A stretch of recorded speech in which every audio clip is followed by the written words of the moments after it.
explicando de acuerdo, siguiendo exactamente la parte de Botero, pero sería bastante amplio. Llevaremos un tiempo resumiendo porque muchas cosas ya voy tomando en cuenta lo más general.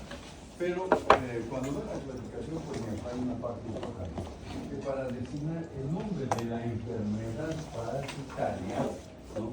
Tradicionalmente se adoptó el nombre del parásito, ¿no? Con la terminación asis o yasis, filaria, filariasis. En el transcurso de las últimas, no tan últimos tiempos, se cambió para cambiar las últimas letras por el sufijo osis. Gracias, por ejemplo, filaria, filariasis, ¿no? Filaria, filariosis. Todavía en algunos casos, muchas veces se van utilizando este tipo de términos.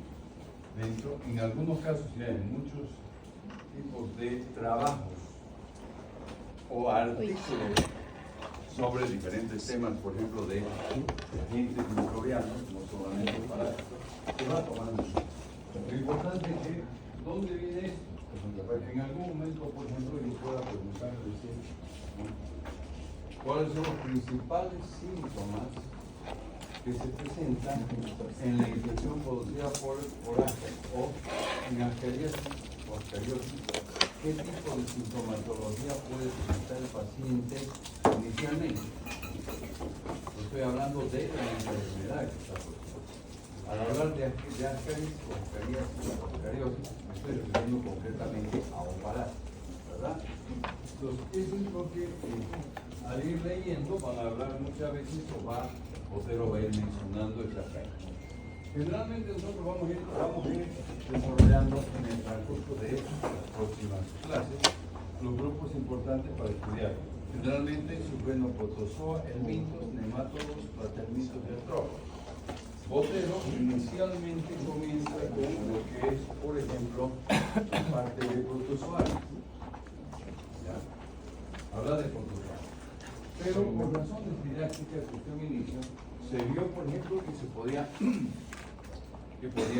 entrar de acuerdo a la decisión que se tomó al inicio en la elaboración de los planes de asignatura, no los últimos, anteriores, de comenzar después de la parte general, nematodos y paterminos. Probablemente vamos a hablar algo de la parte inmunológica muy concreta, de los aspectos importantes, por ejemplo, de la inmunología, la parte parasitaria, ¿no? Y luego, generalmente, vamos a ingresar probablemente a hablar de nematodos y platerminos, con el fin de que en el reconocimiento de las preparaciones en microscopio podamos comenzar a reconocer la forma de producción de huevos, por ejemplo, y larvas de nematelminos, ¿no? Y conforme vayamos desarrollando una destreza en el reconocimiento de los parásitos, eso facilite la figura para más adelante, ¿no? Y después también, por ejemplo, hablamos de los actores. Las adaptaciones biológicas. Toda esta parte general siempre después nos va, yo no voy a volver de lo mismo, sino ya muchas veces yo voy a ir específicamente a mencionar un concepto local. Durante la evolución de las especies, o sea, todas las especies han ido evolucionando normalmente y han sufrido transformaciones y los parásitos han sufrido transformaciones morfológicas y fisiológicas para adaptarse a la vida parasitaria. Y se toma en cuenta acá lo siguiente, la mayoría no tiene órganos en su sentido, por ejemplo, el sistema nervioso rudimental. Se utiliza la palabra sistema nervioso, se habla del aparato circulatorio, sin embargo son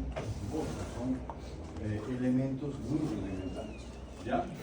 Entonces no tienen uno de los sentidos, un aparato digestivo cuando existe está adaptado a la absorción de alimentos ya digeridos, ¿no? Aunque en algún momento los nematelmitos va a tener la presencia, por ejemplo, de dientes, pero mayormente va a ser un mecanismo de fijación.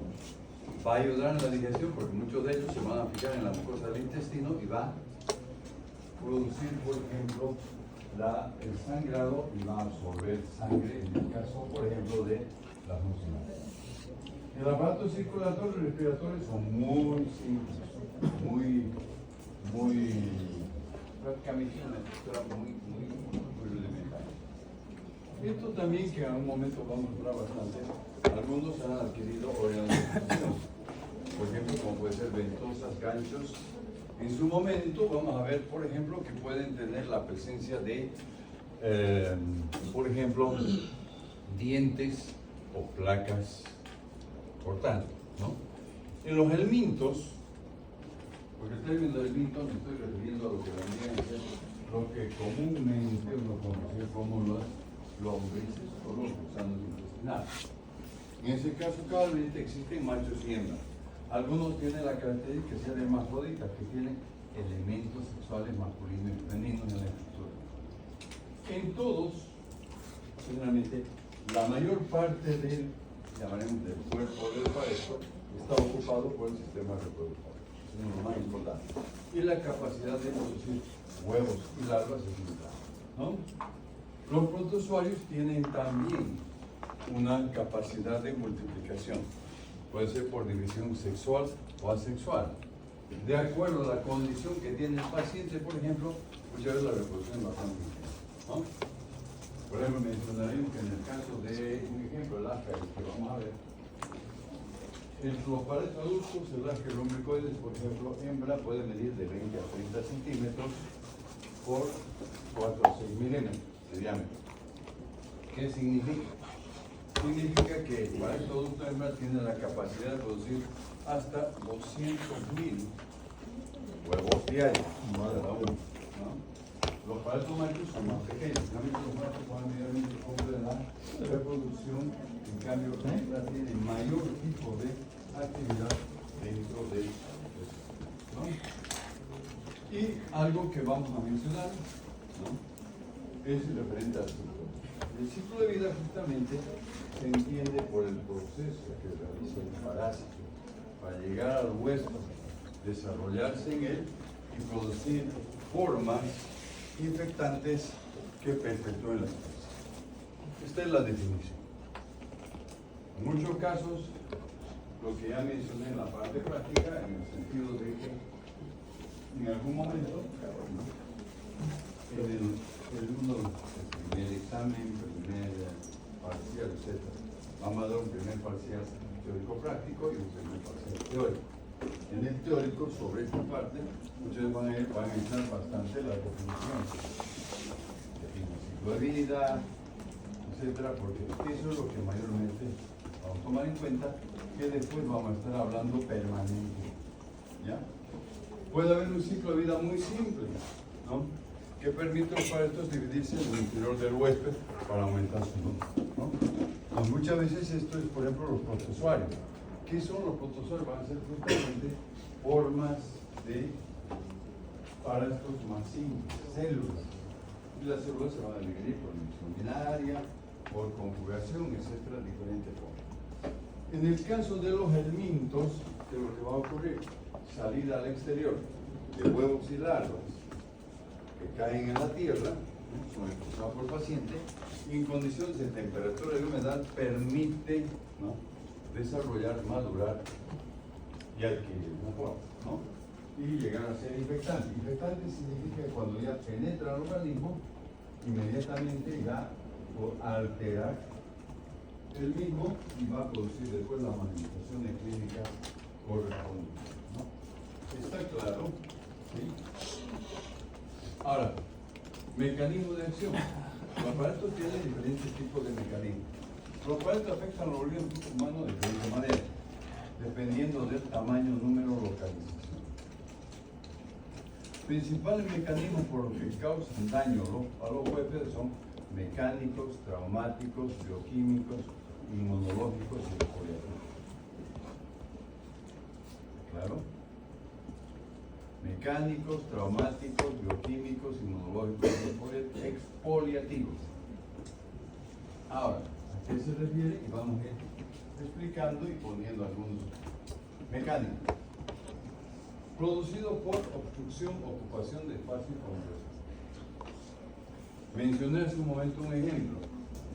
O sea, imagínense un niño de unos 8 o 9 años, rural, que está parasitado masivamente por Ascaris lumbricoides. Si cada parásito mide un promedio, podamos poner promedio entre 15 a 20 a 25 centímetros por 6 a 4 milímetros. Si yo tengo 100 parásitos, que es factible porque el paciente ha ingerido, por ejemplo, ha ingerido algún alimento contaminado con huevos, y acabo de decir hace un momento de que un parásito como el Ascaris puede tener la capacidad de producir 200.000 huevos diarios, ¿verdad? Verificable, pueden ver en gotero todo para que no de repente piensen, no, parece mucho, ¿no? Es así. Entonces, fíjense, ¿qué es lo que va a ocurrir? Va a ocurrir una obstrucción intestinal, ¿ya? Ocupación de espacio. Voy a tomar otro ejemplo. En el transcurso del plan de asignatura estudiaremos las parasitosis producidas por larvas del mico. Y ahí vamos a hablar, por ejemplo, de un tipo de Taenia ocestodo, Echinococcus granulosus. Esto generalmente cuando ingresa al organismo, la forma larvaria va multiplicándose y forma una estructura, un quiste. El quiste en el lapso de varios años puede adquirir un diámetro de unos 15 a 20 centímetros. Entonces está produciendo la ocupación de espacio. Si yo tengo este quiste a nivel del hígado, me está ocupando un espacio. Compresión. Muchas veces los cuerpos van a comprimir los determinados órganos. Entonces, sin ir muy lejos, muchas veces las larvas de la Taenia solvi en una etapa de la infección que va a producir lo que se llama la cisticercosis o la neurocisticercosis, se van a acordar, generalmente está dentro de la estructura del sistema nervioso o puede estar a nivel del cuarto ventrículo, las mismas. Puede presionar un poco la estructura y disminuir o alterar, por ejemplo, toda la parte del mecanismo de la sinapsis, ¿verdad? Ocurre. Y eso está determinando también una compresión. Traumático. Los parásitos pueden causar traumatismo en el sitio donde se localiza. Vamos a ir mostrando por ejemplo. Bioquímicos. Algunos parásitos producen sustancias tóxicas y metabólicas que tienen capacidad de destruir tejidos. Por ejemplo, en el caso bioquímico, muchas veces el parásito, por ejemplo,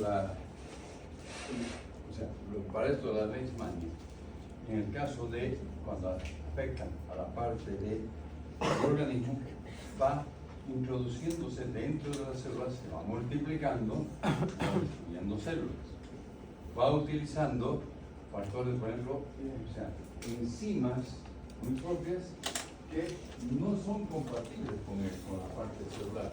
Entonces eso va a producir a la larga una destrucción. Generalmente después se expresa por esto.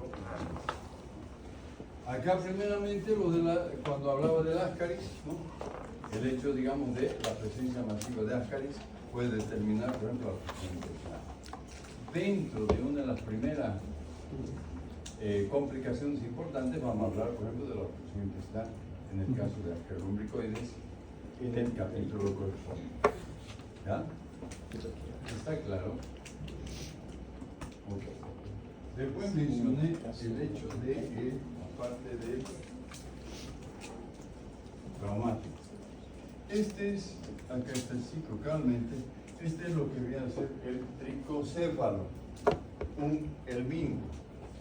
Y en esta parte más delgada, porque tiene tres cuartas partes más delgada que la posterior, en este extremo, en la parte donde va la boca del parásito, presenta una lanceta retráctil. ¿Qué acción cumple la lanceta retráctil? Penetrar en la mucosa del intestino, fijarse bien, evitar que sea expulsado por el peristaltismo y al mismo tiempo va a permitir que el intestino sangre. Y al sangrar, esa sangre va a ser un elemento de nutrición para el parásito. ¿De acuerdo? Sí, alguna duda. Inmunológico. De todos modos, cuando veamos un poco la parte de inmunología, que voy a pasar un poquito más rápido para no entrar en tanto detalle. Pero para estos productos de expresión generalmente derivados del metabolismo producen reacción de sensibilidad inmediata o tardía. Muchas veces esa reacción de sensibilidad inmediata o tardía se traduce, por ejemplo, en lo que vienen a ser los procesos de tipo alérgico. Hay muchos mecanismos y muchas causas de las alergias, pero en algunos casos, por ejemplo, para eso determina en pacientes que son más sensibles la presencia de este tipo de reacción alérgica. Inmediata aparece rápidamente, ¿no? En algún caso, por ejemplo, va a ser, vamos a ver más adelante, cuando los pacientes tengan, por ejemplo, contacto con los artrópodos, ¿no? Seguramente han escuchado, no sé si alguno ha tenido contacto con las abejas. ¿Alguna vez una picadura de abeja? Sí. ¿Sabes qué determina? Aparte de el dolor, pero puede haber una reacción alérgica. Hay pacientes que son sensibles, hay que evitar, por ejemplo, que se produzca el edema de glotis, por ejemplo, ¿no? Hay que actuar rápidamente, ¿no? No solamente eso, puede ser abejas, pueden ser hormigas, etc., ¿no? Entonces eso determina, eso es inmediato o tardía al cabo de un periodo de tiempo, ¿no? ¿Y a qué se refiere? Es post-criativo. Consumo de elementos propios del huésped por parte de los parásitos. Por un lado, los parásitos pueden absorber partículas nutritivas, ¿no? Por otro lado, pueden absorber sangre, ¿no? Como en el caso, por ejemplo, de las mucinarias, donde tenemos dos ejemplos, el angiosperma duodenal y el ventilador americano, ¿no? Está tomando. ¿Está claro?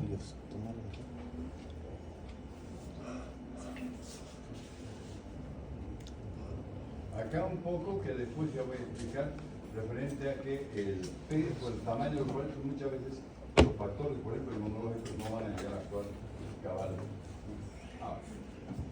Factores epidemiológicos de las enfermedades parasitarias. Ya se ha establecido en el transcurso de todos los años lo que es el conocimiento de los parásitos como enfermedades humanas. Características biológicas, mecanismos de invasión, localización, se utilizan medidas de prevención y control, que están establecidas, ¿no? Pero, sin embargo, las infecciones parasitarias muchas veces en algunas regiones son similares a lo que se presentaban hace 50 años. Esto deriva de la complejidad de los factores epidemiológicos que condicionan y la dificultad de controlar o eliminar los parásitos. En algún momento me acuerdo que tomé una imagen de, digamos, las características epidemiológicas de la malaria en el año 1975. Y posteriormente tomé otra imagen en el año 2003 para la explicación de la clase. Y en ese momento en malaria fue vio que no había habido mucha diferencia, ¿no? Actualmente ha cambiado un poco, que ya hablaremos en su momento. Ahora, los factores epidemiológicos que condicionan la presencia de las enfermedades y dificultan el control de las enfermedades parasitarias se traducen en los siguientes. Usted lo desarrolla un poco más. Lo que es la contaminación fecal, las condiciones ambientales, la vida rural, la deficiencia en higiene y educación, costumbres alimenticias, migraciones humanas y monoculturas. Y esto lo hemos dicho en imagen. Sigue usted, contaminación fecal. Presencia de excretas infantiles dentro y fuera de la casa. Cuando no existe la condición, es factible que los niños o los adultos eliminen la materia fecal al medio ambiente. En el medio ambiente tenemos la tierra, tenemos humedad, etcétera, que facilita el desarrollo de formas de reproducción de los parásitos, ¿no? Contaminación fecal. Es uno de los que justamente se habla mucho en algunos de los trabajos. En algún momento vamos a ver, por ejemplo, que van a haber grupos de parásitos que son mucho más frecuentes en relación a esto. Generalmente, muchas veces es frecuente en muchas ciudades, no solamente Latinoamérica, o sea, Centroamérica también, porque son justamente los cordones de población donde se levantan viviendas precarias, no hay agua potable, no hay eliminación de excretas, entonces facilita también, por ejemplo, aparte de la contaminación fecal, que la condición del medio ambiente esté favoreciendo la presencia y el aumento de las enfermedades infecciosas parasitarias. ¿De acuerdo?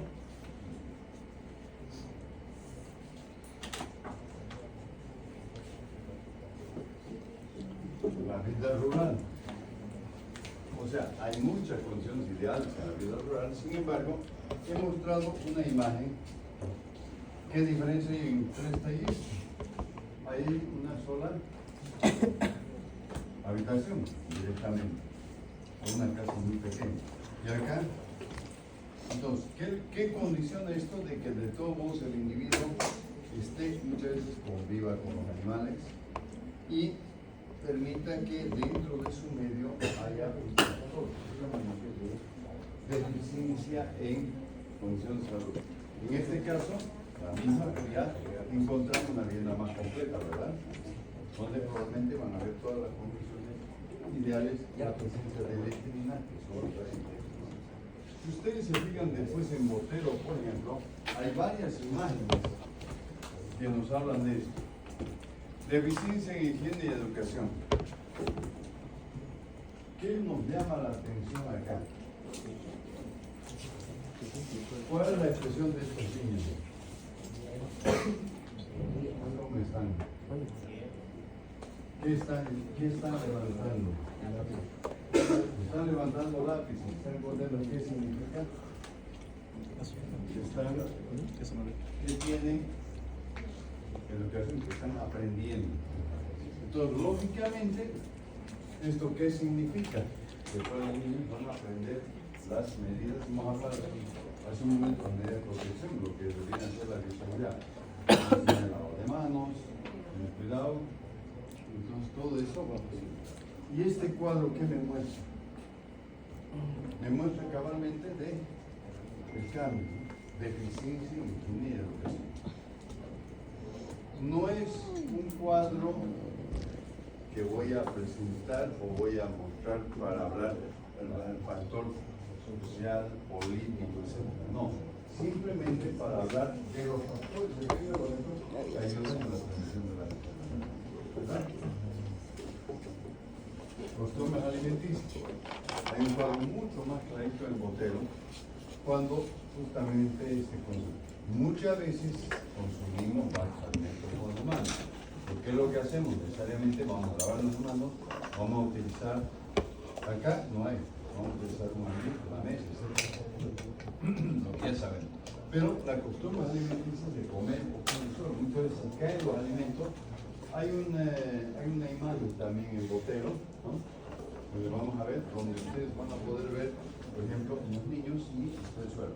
No son figuras para ver la parte social, política, o que hablan los sociólogos, politólogos, etc. No, absolutamente.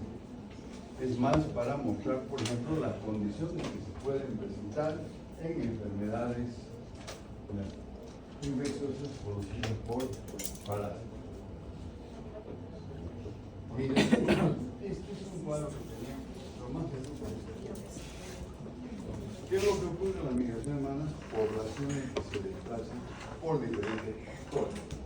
¿Y eso qué condiciona de que después en el trayecto o en las rutas no haya condiciones de limpieza, eliminación de excretas, y eso trae, por ejemplo, movimientos de población? Muchas veces por diferentes razones, ¿no? Hace que haya afectaciones. Eso ocurre mucho, por ejemplo, actualmente en la parte de Centroamérica, ¿no? que se dirigen sobre todo a México para poder ingresar a Estados Unidos. Hay una serie de factores, ¿no? Pero ha ocurrido también, por ejemplo, en los países africanos, por razones de conflicto, porque hay muchas zonas de conflicto allá, determina que gran parte de la población, por ejemplo, se desplaza con lo que tiene y permanece muchas veces mucho tiempo. Inclusive hay no hace mucho, en el transcurso hay, por ejemplo, el hecho de la llegada de migrantes africanos, por ejemplo, a las costas de España, Italia, etc. ¿No? Condiciones precarias. Entonces, ¿qué es lo que fue? Muchos de ellos van a venir con las inyecciones. La inmunosupresión influye, he hablado en varios momentos, en una circunstancia, de que los factores de defensa del organismo van a determinar que ese organismo baje las defensas y puedan ser susceptibles de enfermar. ¿Verdad? Dentro de lo que debe ser, dejamos un poco a un lado, no sé si hay alguna pregunta. Okay. En lo que viene a ser la epidemiología de las parestosas, las enfermedades parestales se presentan en todas las edades, pero muchas veces los niños son mucho más susceptibles por las condiciones de vivir, jugar, estar en contacto con la tierra, factores de condiciones sociales y económicas, ¿no? Y en algún momento mencionan inclusive los libros, ¿no?, de que la pobreza conlleva casi siempre a las parestosas, hablando específicamente de esto, ¿no? Y estas estimaciones reflejan justamente que en muchos casos va a haber mayor morbilidad que mortalidad por las enfermedades parestosas.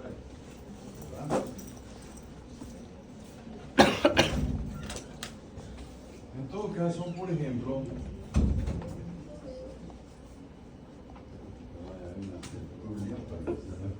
participaré en la tertulia de ellos. Esto ya mostré en una parte práctica donde hay, por ejemplo, el agente causal, el reservorio, un reservorio que puede ser, por ejemplo, como el caso del hombre, que puede tener los partos pero no tiene la enfermedad. La puerta de salida del agente,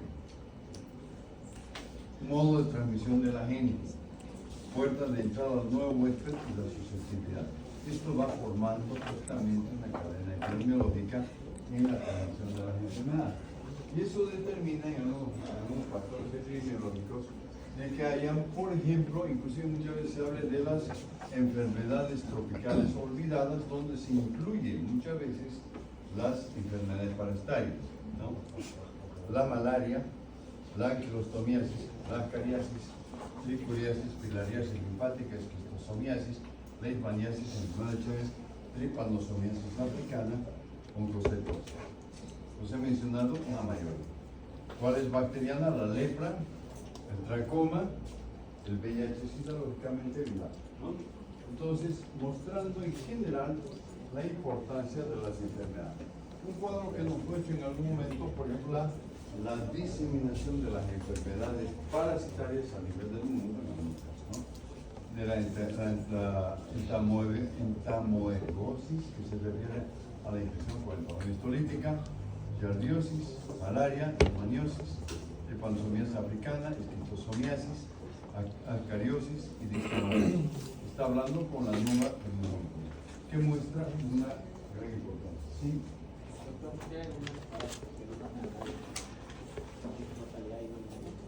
¿Dónde y cuál? Claro. O sea, este cuadro yo lo copié, que la verdad que me lo puse ahí, ya no me hice la semana, quería poner otro, ¿no? Pero en general, por ejemplo, de Giardia puede producir mayor morbilidad que mortalidad, por eso no el autor no es, porque entonces lo puse para poder hablar en relación a esto, ¿no? Efectivamente, Giardia. Acá, por ejemplo, ascariosis habla de una gran cantidad, pero puede ocurrir, por ejemplo, salir muchas veces una obstrucción intestinal, en un paciente donde no tenga la atención debida, puede llevar lógicamente a una complicación de muerte. Por ejemplo, distomatosis, que se refiere, por ejemplo, a lo que es la fasciola hepática, ¿no? En muchos casos la fasciola hepática generalmente va a poseer mayor mortalidad, ¿no? Está presente en el norte del país, por ejemplo, ¿no? En el departamento de La Paz, no en La Paz misma, sino en lo que es en el área, ¿verdad?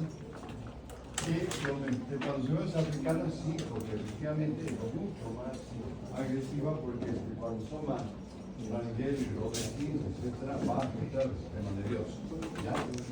La pregunta es súper interesante, ¿por qué en Sierra Leone aquí 50.000 personas en familia política, enfermedades africanas, pero resulta que ascariosis, distomatosis y rabiosis? Probablemente, generalmente los casos son menores de población, simplemente que yo tomé una diapositiva y ya no la borré porque para que vean si se fijan, y es un análisis importante, puedo decir mayor mortalidad y que el autor, los autores deberían poner acá. Leishmaniosis, por ejemplo, la leishmaniosis visceral, donde muchas veces puede haber una coinfección como el VIH, ya nos trae bastante problema. Puede ser sujeto a justamente pacientes que fallecen. Pero no vamos a detallar mucho al respecto, pero vale la pena mencionar. Esto en algún momento, por ejemplo, la importancia tomando en cuenta en las diferentes estaciones la infección por Giardia lamblia y enfermedad histolítica. Esto que fue, por ejemplo, justamente en la parte de en la Vimet, ¿no? Tomando en cuenta, lo que a mí me interesa es mostrar, por ejemplo, la importancia de la enfermedad parasitaria, que estadísticamente muchas veces hay varios trabajos. Por ejemplo, en algún momento vamos a hablar de espongiloides, y ahí vamos a hablar justamente de lo que se ha ido viendo en el transcurso de los últimos 3, 4, 5 años. El desarrollo de la técnica de Barman, aplicada en general en el país, y sobre todo la técnica Barman en sopa de lumbrera, que es importante, ¿no? A partir del año 75, un poco más antes, se hicieron, por ejemplo, los trabajos recuperando la presencia de la prevalencia de nematodos intestinales es mayor en zonas tropicales y subtropicales, ¿no? Como que inclusive en el año 1976, en 1977, por ejemplo, se hizo un estudio de parasitosis intestinal en Yapacaní, ¿no?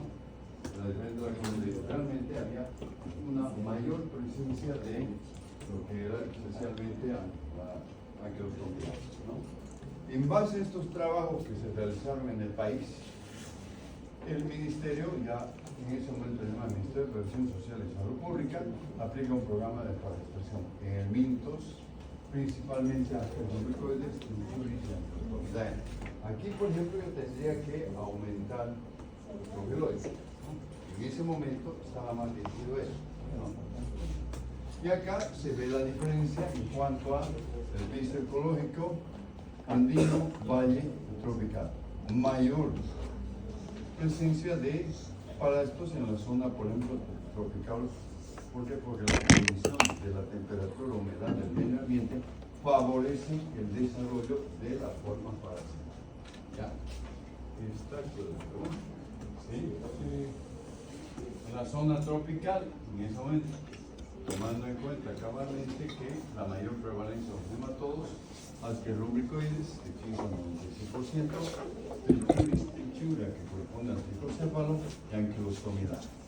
Pero aquí tendríamos que añadir actualmente el progeloides herpolaris. ¿Ya? Los protozoarios, ya de alambria, va a producir mayor infección en relación a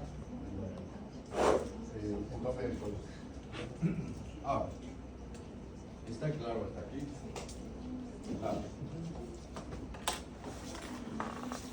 Mecanismo de transmisión. Ya no es mecanismo de acción. Y justamente voy a dar unos ejemplos que nos van a facilitar el aprendizaje posteriormente de la parte que corresponde a los helmintos, nematodos y la infección por la piel. Algunos elementos, justamente, eliminan al exterior junto con las heces del hospedero, ¿no? Larvas, que las llamamos larvitiformes porque es la primera etapa, después ya les explicaré un poco más, ¿no? Por ejemplo, los infectantes de pasto de corredores escolares, o huevos en avanzada etapa de desarrollo, como típicamente ocurre en el caso de las uncinarias, y ocasionalmente en estos vamos a ver que generalmente no va a eliminar la parte correspondiente a los cuales rápidamente evolucionan a larvas pilariformes que inician la infección del huésped susceptible. Entonces, en este caso, un parásito intestinal, pero el mecanismo de infección va a través de la piel. ¿Ya?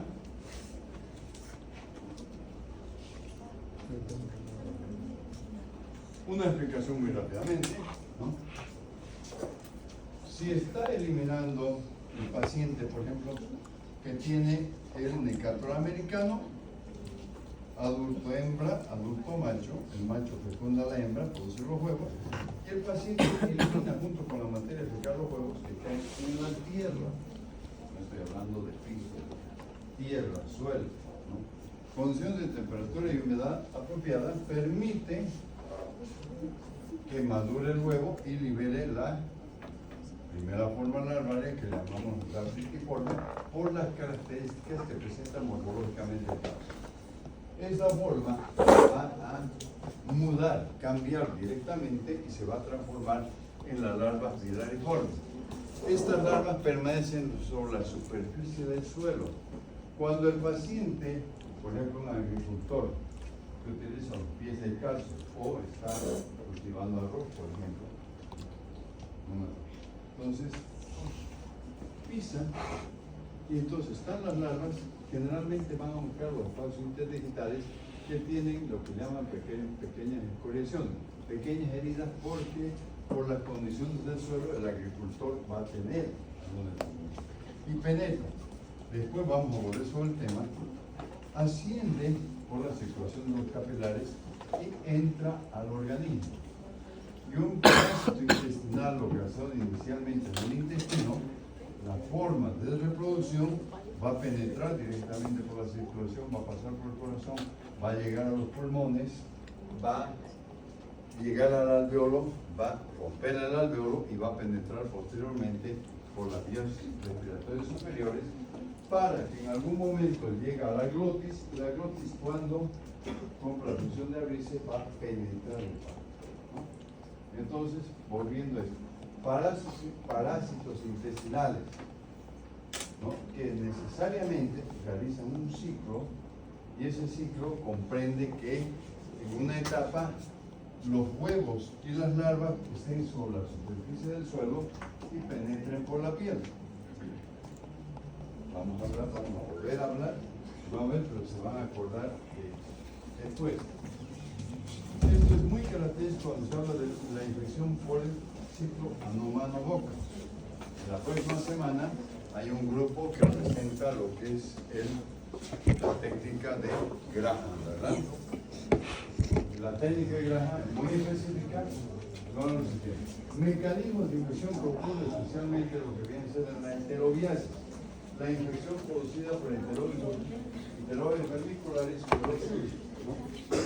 La hembra grávida del intestino migra por el intestino grueso al huésped, fuerza el epidente anal y deposita los huevos en la piel, en la región perianal, provocando la contaminación del medio externo denominado ambiente oxidriásico. ¿Cómo ocurre eso?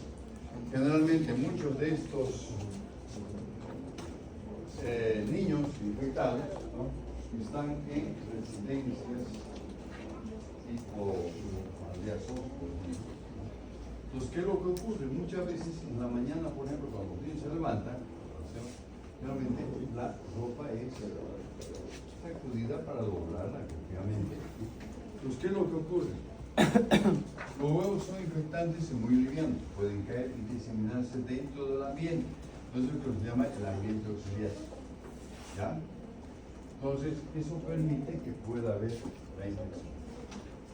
En el ciclo cabalmente nos está mostrando eso, migración de los pares adultos hacia la región perianal, depósito de los huevos y posteriormente, por ejemplo, eso contamina. ¿Qué es lo que ocurre? Muchas veces la presencia de los huevos o alguna vez la presencia del paresto adulto en la región perianal determina un expulsor. El niño se da y muchas veces va a quedar debajo de las uñas y cuando el niño no se asea o algo así puede llevar un alimento a la boca y se va a contaminar. Hablaremos después de la autoinfección. ¿Está claro? Sí. Okay. Infección por fecalismo, volvemos, hemos hablado de la contaminación fecal. El huésped infectado elimina al exterior formas infectantes a través de las heces fecales, contamina el suelo. El huésped susceptible contrae la infección de cualquier presencia de quistes o quistes, proquistes, esporas y huevos del mismo. Se contamina el medio. El fecalismo es muy frecuente y muchas veces en área rural donde no hay la condición o no hay la presencia, por ejemplo, de la eliminación de excretas a través de los baños o a través inclusive lo que viene a ser las letrinas. Las letrinas fueron desarrolladas en su momento en las poblaciones rurales cuando había una condición para que pueda disminuir la presencia de las infecciones parasitarias. ¿Ya? Esta imagen. Y esta modalidad, por ejemplo, va a ocurrir para estos cuyos ciclos evolutivos se completan en un solo huevo. Se llama ciclo monocénico. Protozoarios, entomia histolítica, Giardia lambria, ¿no?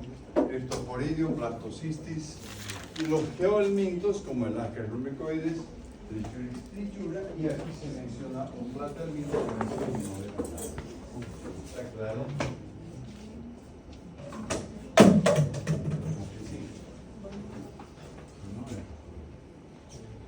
Ahora, lo que se refiere a infección por carnivorismo, ¿cómo va a ocurrir esto?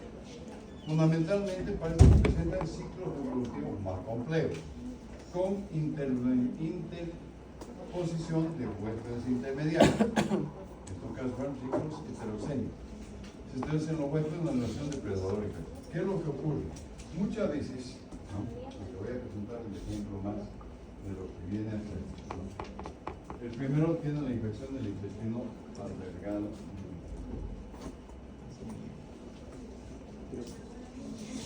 El paciente tiene, por ejemplo, una tenia.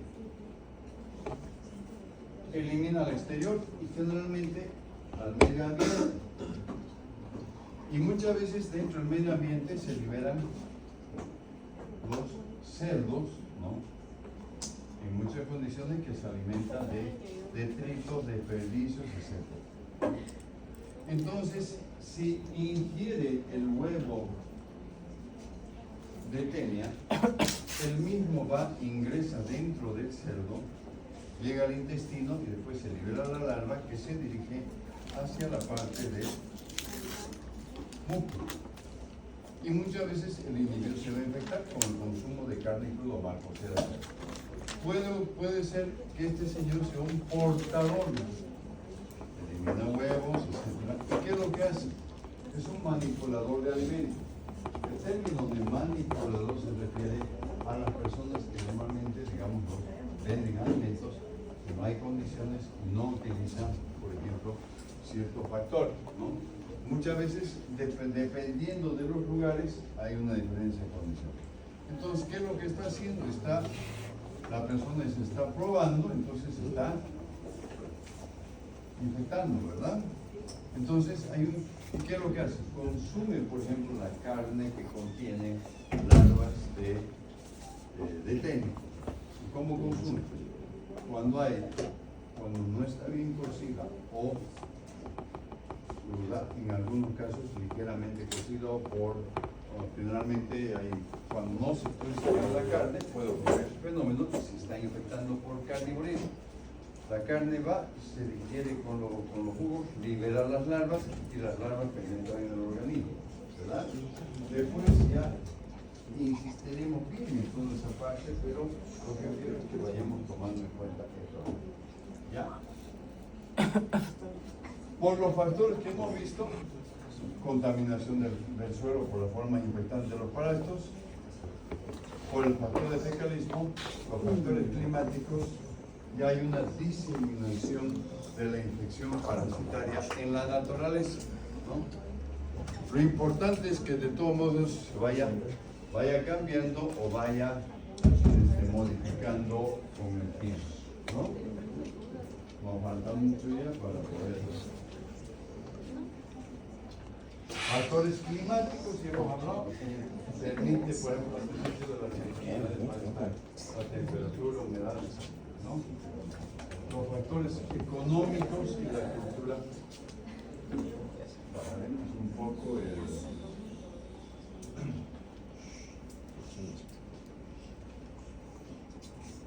que hablo más fuerte, ¿no? Vamos a hablar bajito. Va.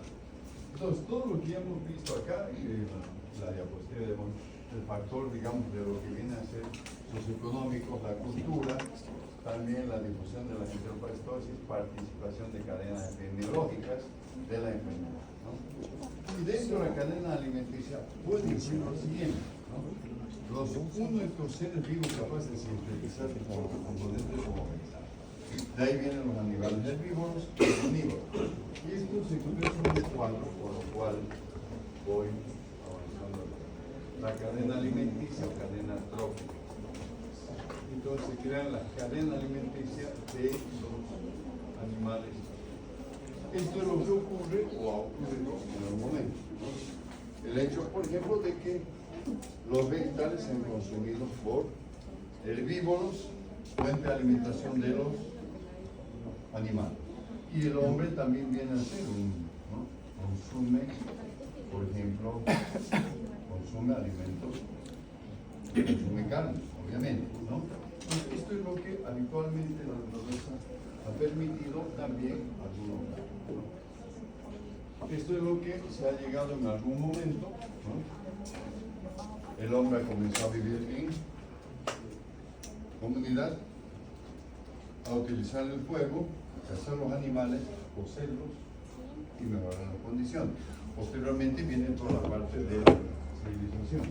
Pero lo que quiero llegar, por ejemplo, es que las primeras ciudades, ¿no? Posteriormente, ¿no? Ya en la parte, por ejemplo, del Imperio Romano, griegos, egipcios, etc. Y lo que llegó es las ciudades actualmente, ¿no? Ya con desarrollo, pero sin embargo, en todo esto puede ocurrir este fenómeno, por lo cual muchas veces que tenemos las viviendas basurales, contaminación, pueden ser factores incluidos. Es importante tomar en cuenta porque la enfermedad no se presenta de por sí, tienen que haber factores, por ejemplo, que van a influir al resto, ¿no? Está claro todo lo que hemos tomado en cuenta. ¿Alguna pregunta? ¿El sistema inmune ataca al parásito o no? ¿Perdón?